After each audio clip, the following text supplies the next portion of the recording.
तो मेहुल जी जरा बताएं बजाज फाइनेंस क्या करना चाहिए सर इसमें। Good afternoon Deepanshu. देखिए, बजाज फाइनेंस और फिनसर्व दोनों ही काफी अच्छा बाउंस देखने मिला हमें। रिसेंट की बात करें तो स्पेसिफिकली फाइनेंस की बात करें तो यहाँ पर 6450 के आसपास का लो बना था। आज हमने 7200 के आसपास का 7150 इनफैक्ट का हाई देखा। यहाँ पर खाली एक चीज है कि ये स्ट्रगल कर रहा है पिछले कुछ महीनों से 200 डेमा के ऊपर सस्टेन करने की। आज फिर से इसने 200 डेमा को क्रॉस तो किया है, बट कितना सस्टेन करता है वो देखना पड़ेगा। तो आने वाले दिनों के लिए वेट एंड वॉच रहेगा। नई खरीदारी तो नहीं करनी है, बट यहाँ पर बने रहे बिकॉज काउंटर में स्ट्रेंथ है। अपसाइड में मुझे लगता है कि 7200 के ऊपर अगर ये सस्टेन होता है तो 200 डेमा के ऊपर भी एक कंफर्मेशन आ जाएगा और ट्रेंड रिवर्सल होगा।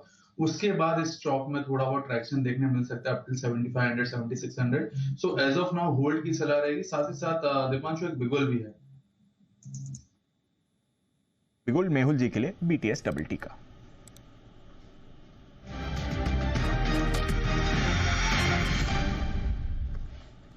मेहुल जी बताएं सर। दीपांशु कैश का स्टॉक है, बाइंग के लिए देखना है, पोजिशनल पर्पस के लिए जेनेसिस इंटरनेशनल। आज ही उसमें ब्रेकआउट आया है, तकरीबन 790 के आसपास का ब्रेकआउट था। तो यहाँ पर 795 से लेकर 785 के रेंज में इसको एक्यूमुलेट करना है। ओवरऑल इसका जो स्टॉप लॉस रहेगा 750 के करीब का रखना है। अपसाइड में मैं समझता हूँ 850 से 875 के टारगेट्स इसमें देखने को मिल सकते हैं। तो कैश का स्टॉक है, लिक्विडिटी अच्छी खासी है। यहाँ पर वॉल्यूम्स के साथ ब्रेकआउट आया, तकरीबन 30 लाख का वॉल्यूम हो चुका है NSE में अगर देखें तो। अपसाइड में 850 से 875 का पोटेंशियल है जेनेसिस इंटरनेशनल। मेहुल जी जरा देखें सर PNB हाउसिंग अच्छी मूव है इस समय, 5.6% ऊपर है। क्या क्या कहती है इसकी चार्ट सर। देखिए, चार्ट तो बहुत ही बढ़िया है। अगर मैं लेवल्स की बात करूं तो तकरीबन 5 साल बाद जनवरी सॉरी अक्टूबर 2018 में ये लेवल्स देखने मिले थे 950 के आसपास। तो इतने 5-6 साल का हाई निकाला है।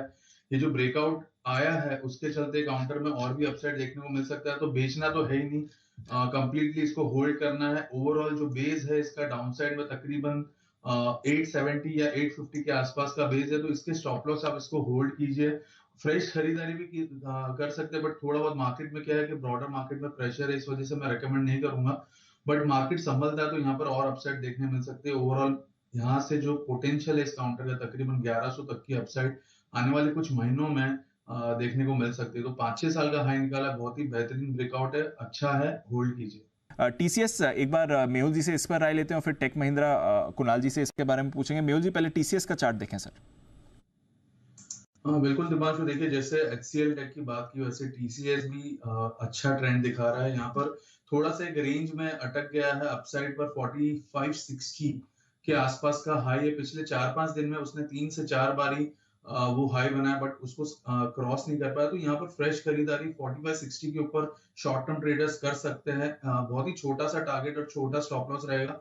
अपसाइड में मैं समझता हूँ 4560 अगर निकलता है तो 4600 4620 तक के टारगेट्स देखने को मिल सकते हैं। यहाँ पर ओवरऑल जो सपोर्ट है इस काउंटर को वो है 4450 4460 के आसपास। तो 4450 4460 के स्टॉप लॉस से बने रहने की सलाह रहेगी। शॉर्ट टर्म ट्रेडर्स 4560 के ऊपर भी खरीदारी कर सकते हैं। इंट्राडे जो ट्रेड करते हैं 1-2 दिन के लिए जो करते हैं, 4560 के ऊपर 4600 से 4650 तक का अपसाइड देखने मिल सकता है TCS में। मेहुल जी जरा देखें सर, टाटा मोटर्स काफी एक्टिव हो रहा है इस समय, 1100 का लेवल क्रॉस किया है, पिछले 5 मिनट में बड़ी तेजी आई है सर।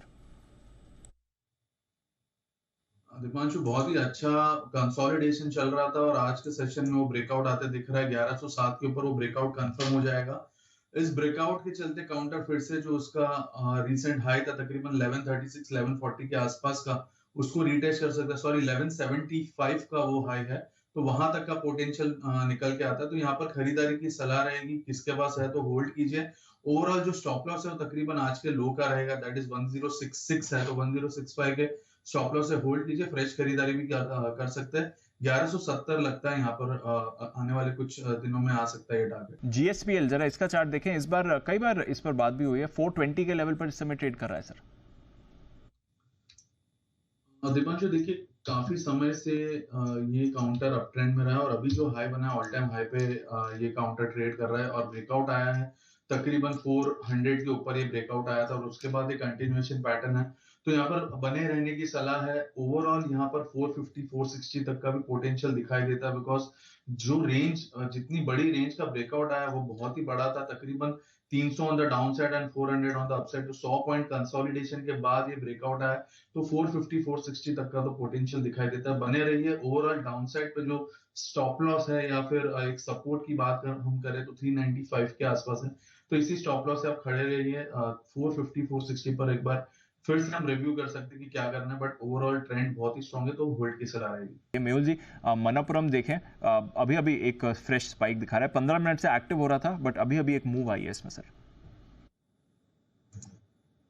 दिपांशु कुछ खास फिलहाल तो नहीं है, but yes on the upside 220 अगर निकलता है तो फिर अच्छा मूव देखने मिलेगा। एक inverse head and shoulder pattern बन रही है शॉर्ट टर्म चार्ट्स पर, तो उसका कंफर्मेशन आ जाएगा। 220 के ऊपर इस स्टॉक को रडार पर रखना चाहिए।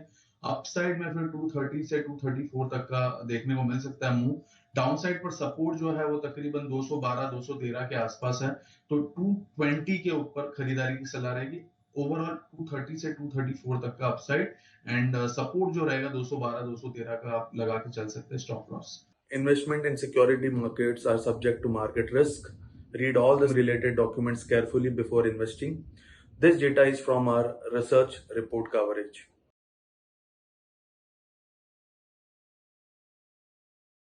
Investment in securities market are subject to market risks. Read all the related documents carefully before investing.